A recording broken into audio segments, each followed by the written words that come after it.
Hello again and welcome to this week's video interview. And this week I'm talking to Catherine Bolger from the DIT Student Counselling Services. And we're going to be talking about keeping motivated. So thanks for coming, Catherine.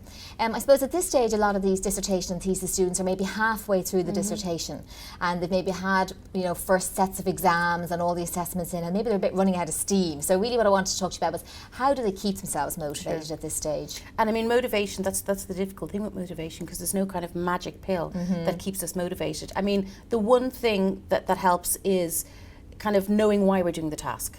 Being very clear as to why I'm doing this, because very often students get lost in they kind of lose sight of the end goal. And as well, something I've been talking in earlier videos is about how important it is that the goal is a personal goal, isn't it? It's not like other pieces of work sometimes we were jumping through hoops. This is really about personal achievement and how well can you do to get the mark for you. So that sort of has to be a motivating factor. And I think it is for a lot of students starting off. And as students progress with the thesis or dissertation, they kind of can lose sight and lose, lose confidence in themselves. That very often they kind of feel, oh, I'm not able to do this, or I'm not good enough to do this. And that may not be something they ever voice to people, but it can be something that can prohibit them staying motivated to keep going. And it kind of like they can feel, I can't keep doing this, and they kind of fall back a little bit and are unsure of taking the right steps.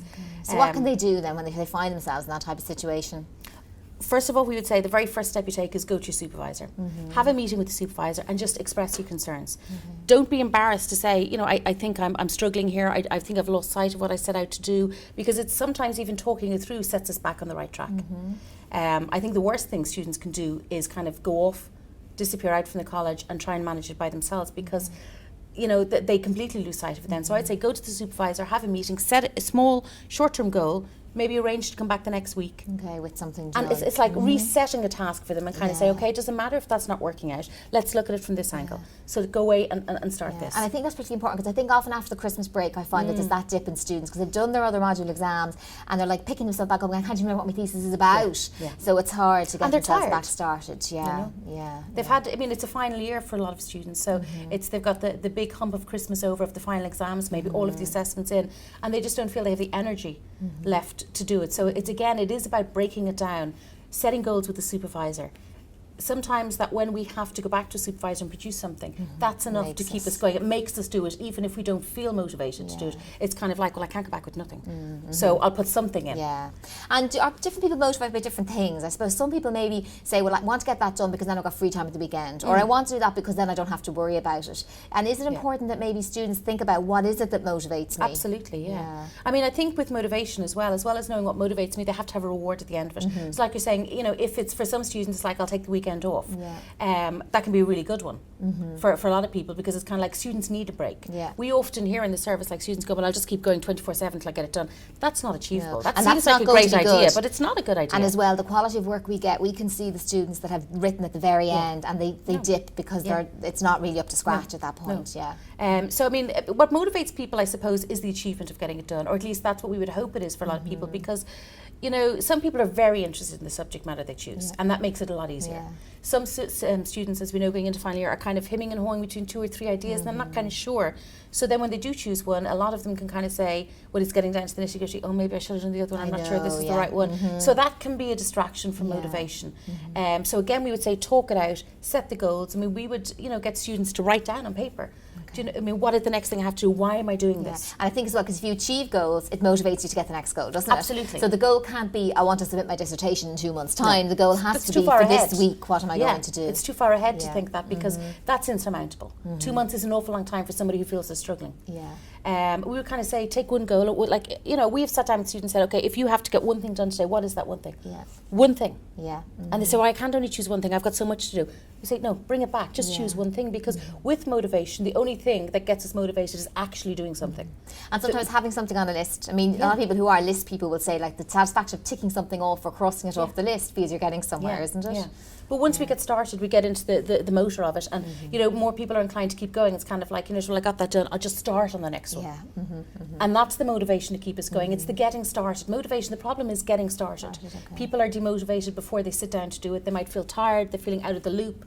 They're kind of thinking, is this what I want to be doing? I can't see the end in sight. And sometimes it is just about saying, I'll pick one thing and I'll do that. Now that can be as simple as going and getting the book out of the library. That's a start. Yeah, okay. People don't realise that that's a start, but that can set the, you know what I mean, the ball rolling. Yeah. So it's like, get the book out. That's one thing done. So you have achieved something today. Yeah. And those even baby steps can help motivate somebody, because as soon as somebody starts getting into the swing of it, then they tend to keep going. Yeah. But it's very important not, you know, when motivated, don't hibernate back at home. Yeah, okay.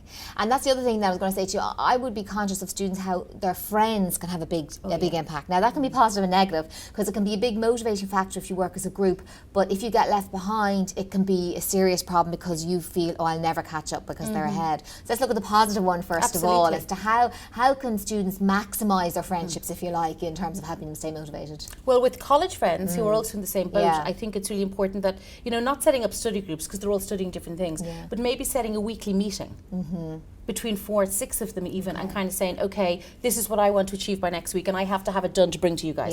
Not that the other students are going to be marking it or anything like that, but it's setting themselves a goal and it's being a part of a group. And as we all know, that when we feel part of something and we have a commitment to something, it helps us, you know what I mean, motivate ourselves to do it. I mean, nobody knows what they're going through exactly like their college friends. So everybody's in the same boat, and everybody may have different pressures outside and different commitments outside that prohibits their time somewhat, you know, in college. But I think it's really important to, even if it's only half an hour at coffee on a Friday at lunchtime, that's when they meet and kind of say, okay, I got 3 things I wanted to get done. It's great.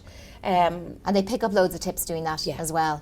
And the other thing that I will be talking to students about later is about when it comes to final proofreading of the documents, that I think it's great to have somebody you swap over with.